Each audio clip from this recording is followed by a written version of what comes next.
कुरान पढ़ के वापस आते थे। आज तो माहौल इतना खराब है कि दिन में ही लूट लेते हैं, लेकिन उस टाइम का माहौल ऐसा नहीं था। 28/10/69 को 69 कल पापा जी आए थे, अशोक पापा जी। उनके घर करोल बाग हजूर बाबा जी सतगुरु बाबा गुरुचंद सिंह महाराज, वहाँ उनका बहुत विशाल प्रोग्राम था। आज आप देख रहे हो कि अगर जैसे पहले ज्ञान दिया जाता था, 5 प्रण नहीं दिया जाता था, आगे आते नियम बन गया। ऐसे सेवा दल जो था उस टाइम, जो भी भर्ती हो चले जाओ जी, नंकारी कॉलोनी से पैसे दे करके बेल्ट बज लाओ। 28/10/69 को हम दोनों ने वहीं करोल बाग हजूर चरणों में करके आशीर्वाद प्राप्त किया। और किशन लाल जी कहने लगे, मेवालाल सेवा दल में भर्ती हो जाओ। मैं कहा कर लो जी। तो श्यामलाल जी थे, दास था, एक महापुरुष रंगीलाल नाम था, पुरातन महात्मा थे। तीनों ने वहीं पर नमस्कार कर दिया कि ठीक है, हमें भर्ती कर लो। समागम आप जानते हो पहले रामलीला ग्राउंड में हुआ करता था। उस टाइम दिल्ली के अंदर 6 यूनिट हुआ करती थी, आज 30-35 यूनिट हो चुकी है। उस टाइम, आज तो अगर ऐसा करेंगे सेवा दल तुरंत जवाब दे देंगे। 600 पोस्टर, 2 आदमी इधर चिपकाने के लिए लेडी जो होती थी उसकी बाल्टी और सीढ़ी, 2 आदमी लेकर के सारी रात पोस्टर लगाते थे। सुबह सूरज निकल आता था। ये महात्मा भाई साहब श्यामलाल जी पूरा मेरा साथ दिए, चाहे इंचार्ज के रूप में रहा, चाहे सहायक शिक्षक, चाहे संचालक, भरपूर साथ दिए। एक बार की बात है, लाल किला समागम हो रहा था। 500 के पंडाल बनाए जाते थे और बॉम्बे का पंडाल था, बिल्कुल भरा हुआ था पंडाल। और एक बहुत बड़ा सांप आ करके उसी कैंप में महात्माओं ने ट्रंक रखा था, वहीं पर बैठ गया और हलचल मच गई, क्योंकि परम पूज्य श्री कृष्ण लाल जी संचालक थे, उनको अटैक हो गया था।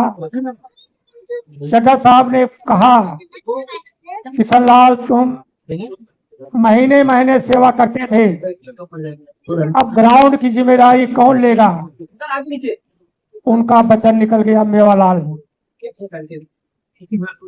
तो साथ उस ग्राउंड में हमारी ड्यूटी, हलचल मच गई। अब जब हमारे ऑफिस में पहुंचे और महापुरुष कहने लगे, बहुत बड़ा सांप पंडाल में बैठा हुआ है। साथ संगे हम दोनों, श्यामलाल जी और दास, मैंने कहा श्यामलाल जी एक टोकरा लो, एक लाल कपड़ा लो, लेकर के हम दोनों पहुंचे। ये बातें इसलिए रख रहा हूं, कितनी हिम्मत, वो कभी मना नहीं करते थे। जो बात दास कह देता था वही काम करते थे। दोनों पहुंचे, पूरा पंडाल खाली करा दिया। सांप बैठा हुआ है, काला सा बिल्कुल था। मैं कहा श्यामलाल जी निरंकार का नाम लो, अरदास करो सतगुरु के चरणों में। अभी रखे हो ना। दास ने कहा मैं ट्रेन को खींचता हूँ और आपने फट टोकरी उसके ऊपर डाल देना है।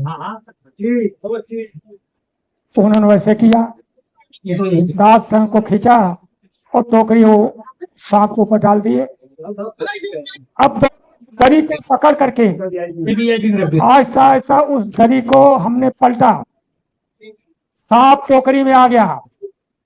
मैं कहा श्यामलाल जी रुको, लाल कपड़ा खोलो, थोड़ा थोड़ा खोलते जाओ, दरी हटाते जाओ और लाल कपड़ा उसके ऊपर डालते जाओ। करते करते हम पूरी दरी हटा के और लाल कपड़ा डाल दिया। सांप जो होता है लाल कपड़ा उसके ऊपर डालो तो बैठ जाता है। ये निशानी आप देखो, जो बधाई दिखाने वाले होते हैं लाल कपड़ा क्यों डालते हैं। अब उस टोकरी को उठाया, शास्त्री समाधि के पास ले गई और एकदम टोकरी रख के थोड़ी दूर खड़े होकर एकदम जब कपड़े को हमने हटाया तो नाक खड़ा हो गया। एक बार दिल में क्या है, एक खड़ा हुआ वार कर देगा हमारे ऊपर, लेकिन ध्यान इसके चरणों में था कि हे दातार मारे राखे एको आप, मानुष के कछुना ही हाथ।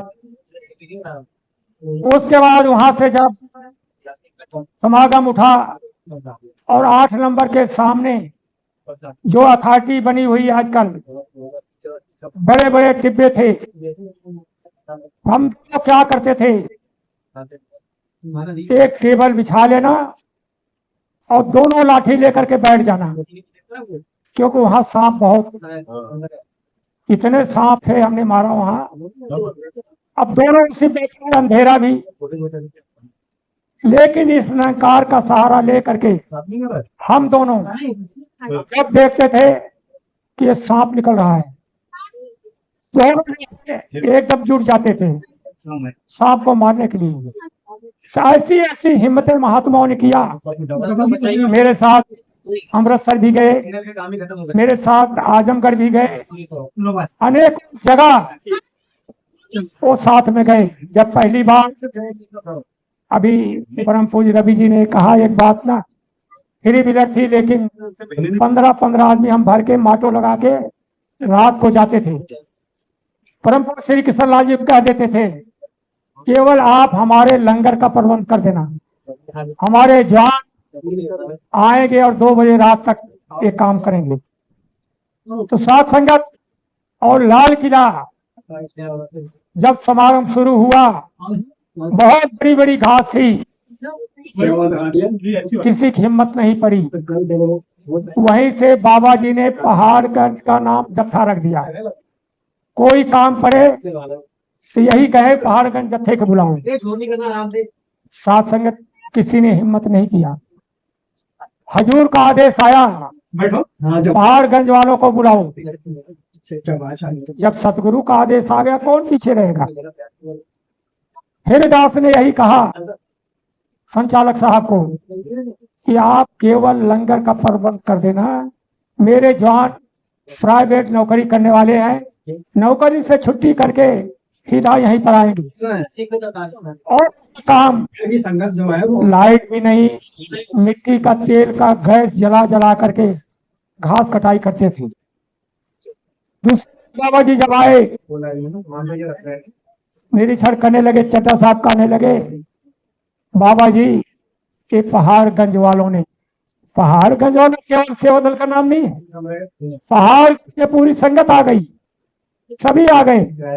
बाबा जी ने कहा मैं देख रहा था। बाबा जी रोड पे कहीं प्रोग्राम में गए थे और वहां से लौटे हुए थे, पेड़ के पीछे छिप करके देख रहे थे कि किस तरह सेवा दल के महात्मा लगे हुए। एक जगह हमने चालाकी किया, श्यामलाल जी ने एक बहुत बड़ा खड्डा था, क्या हुआ उसमें सारी घास भर दिया, घास भर के ऊपर मिट्टी डाल दिया गया। जब बाबा जी आए उसके ऊपर चढ़े तो दबने लगा।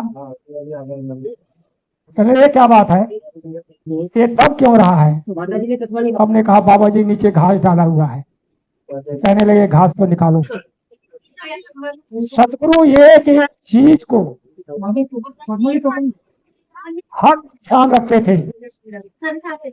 और श्यामलाल जी जो कर्म कर गए, अगर मैं वो कथा सुनाने लगूं कि जब से मेरा साथ उनका पड़ा, शायद का आप किसी महात्मा का टाइम भी नहीं मिल पाएगी, क्योंकि सन 66 से हम इकट्ठे ही रहे। कृपा करो, रहमत करो, सभी को ऐसी शक्ति दो कि हर एक महात्मा को वचन मानने की ताकत आ जाए। कहाँ है 145? संत महात्मा जो होते हैं वो हुक्म मानने वाले होते हैं, कोई नहीं, हुक्म देने वाले नहीं होते हैं। तो जब भी मैंने किए 145 पे 145 हजूर बाबा जी ने मीटिंग में कहा, संसार में कोई भी अधिकारी बनाया जाता है तो कुर्सी पर बैठ के हुकूमत करता है, लेकिन इस दरबार में जिसको जिम्मेदारी दी जाती है वो पहले सेवा करता है। क्योंकि ऐसा हमने देखा है कि भगत कुटुमल जी स्वयं टॉयलेट को साफ करते थे, कितने जोड़े?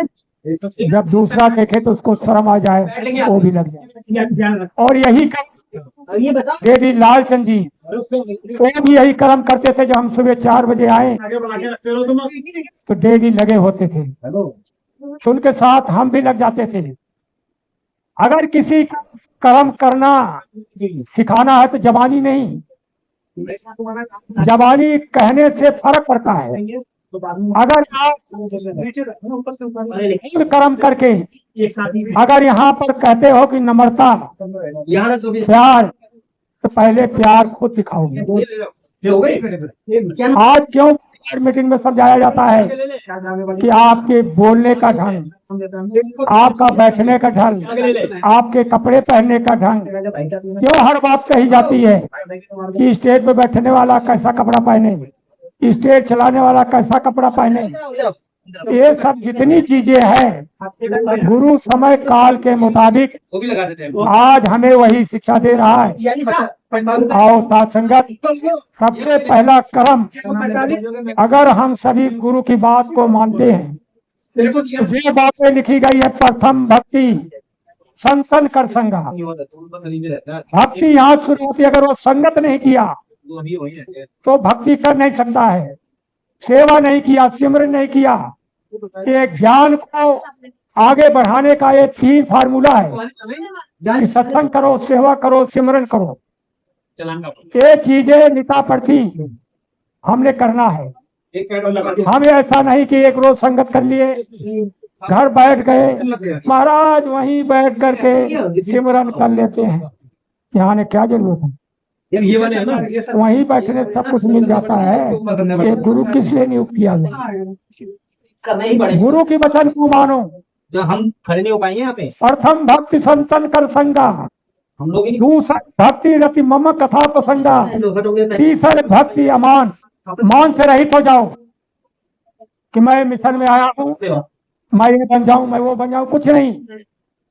केवल कदम अपना सत्संग में, सेवा में, सिमरन में कदम बढ़ाओ।